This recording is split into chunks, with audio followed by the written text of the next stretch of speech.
Hey guys, what is up? This is Mr. A. Crizzy here, and welcome back to another movie review.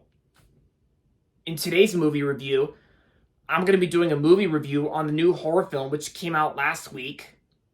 And of course, me and my cousin Ashley went to see this movie today, and we just got back.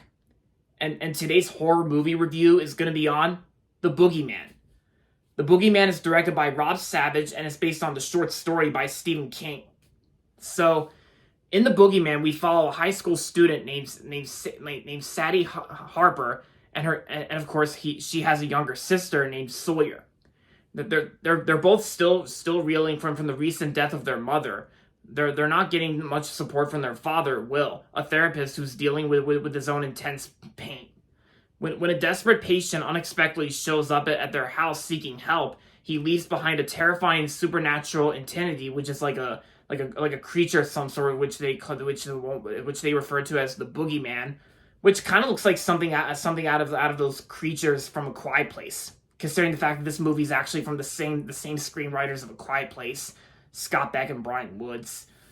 Anyway, so, and of course the creature is pretty much, the Boogeyman is pretty much preying on families and feeds on the sufferings of its victims. And so, Sadie and Sawyer both have to do whatever they can to try and stop the Boogeyman, and of course Will has to as well. So, yeah. Pardon me.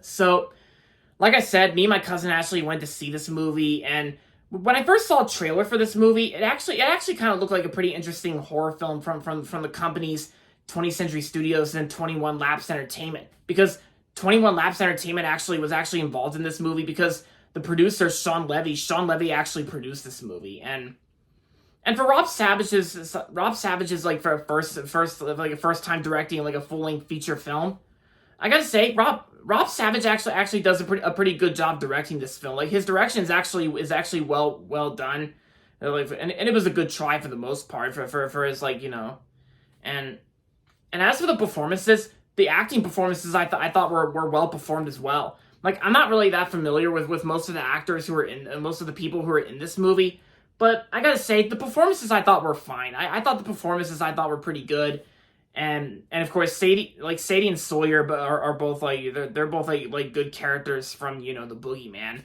and they're solid enough characters in terms of character development, and of course, I know this is not going to be like the next Stephen King movie classic. Like I know Stephen King, who worked on the because I really loved It, of course, like both It Chapter 2 I thought was pretty good as well. And like I said, Rob Savage's direction is actually well done, and of course, yeah, there are some jump shocks here, and there was at first I thought there was like a handful of jump shocks from the way I viewed this movie at Regal. But then as when me and Ashley were walking out, she said it was a lot more scary than she thought it would. And this movie, and in terms of jump shocks, the jump shocks that were used in this movie, they were actually pretty effective. And it's like how there was actually more than just 4 jump shocks or less, I'm guessing maybe there was like 6 jump shocks here and there. I mean, you could just check the website, where's the jump shock, if you don't know what that is. Where's the jumpshock.com is actually a website that tells you when the jump shock's going to happen and when does it occur. So a friend of mine told me about that on FaceTime. And yeah. And in terms of the screenplay was actually done by the same guys who worked on A Quiet Place. And they also directed a movie that came out back in March called 65, which I've not seen 65 since I heard 65 was not that good. But Scott Beck and Brian Woods' screenplay for The Boogeyman, it was actually not that bad. And yeah, and I will say, this is kind of like one of those like horror films that I enjoyed that came out this year. Because so far this year, I haven't been seeing that much horror films in theaters lately. Well, I did see Megan. Like, Megan I actually really enjoyed. And Scream 6 I also loved. And Knock at the Cabin kind of felt like a horror film, even though it was more like an apocalypse movie of some sort. But that was like an M. Night Shyamalan film. And And yeah, and of course, I still have not seen Evil Dead Rise yet. Like, I mean, I wanted to see Evil Dead Rise in the theaters, but I never got a chance to do so. And yeah, but I actually pre-ordered the Blu-ray off of Amazon recently, so it should be coming later this month. But yeah, so far this year, I think it's a pretty decent month for, I mean, a decent year for horror films lately. But the previews that were actually shown in front of the Boogeyman were actually, most of them were horror films, except for Indiana Jones and the Dial of Destiny and the Disney movie Haunted Mansion, the new one. The other two previews that were actually shown during my screening, the Boogeyman, were actually The Nun 2, as in, like, the Nun in the Conjuring universe, as well as Insidious The Next Door. I mean, The Red Door, excuse me. Yeah, the new Insidious movie. But as for the Boogeyman, as for the movie itself, the Boogeyman, I actually thought I actually kind of thought how the two young girls that were in this movie, their performances was actually not that bad. I thought their performances were pretty well developed in terms of character development, like I mentioned kind of before. And it's kind of like how I bet it's kind of like how it's basically like one of those horror films where I actually find pretty good, even though it wasn't really that considered to be that good for many critics who gave this movie like mixed to positive reviews. But this was actually this is actually one of the newer horror films from 20th Century Studios, just like they did with one of my all-time favorite horror films of last year, Barbarian. And just like Barbarian, the Boogeyman was supposed to be released on Hulu only. It was originally scheduled to be planned as a Hulu streaming release only, but after strong positive results from test screenings, Disney decided to make the Boogeyman a proper theatrical release. It's kind of just like they did with Barbarian, like because that thing has been happening to movies ever since. Because at first the movie was originally going to be released on a streaming service. But after positive results from test screenings, that movie ends up getting a proper theatrical release instead.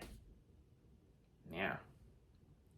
But my cousin Ashley enjoyed the movie as well. My cousin Ashley, she liked the Boogeyman, and I also like how I also like how Sawyer actually has a glowing ball, of course, which she rolls it towards towards the darkness to investigate to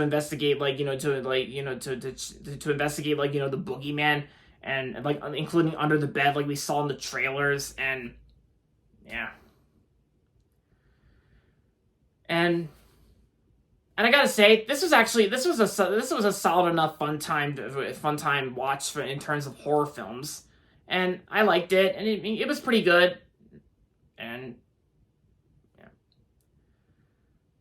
so that's pretty much all I can say about my thoughts and opinions on the Boogeyman. So overall, the Boogeyman was a good movie, and I'm going to give the Boogeyman 3.5 out of 5 stars.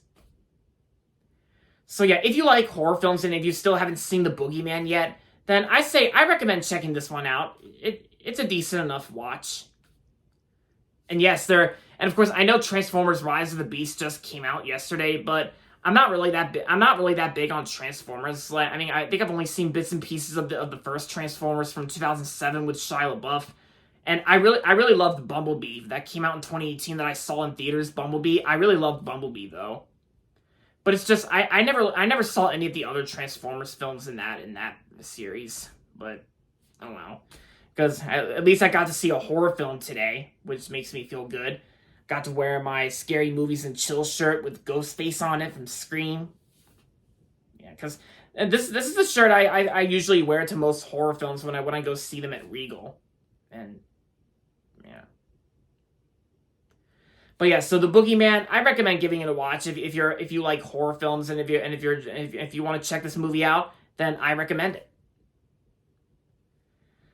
All right, guys, so that's going to be it for my movie review on the Boogeyman. And that's going to be it for this video, so make sure to give this video a thumbs up and subscribe to my channel if you haven't yet.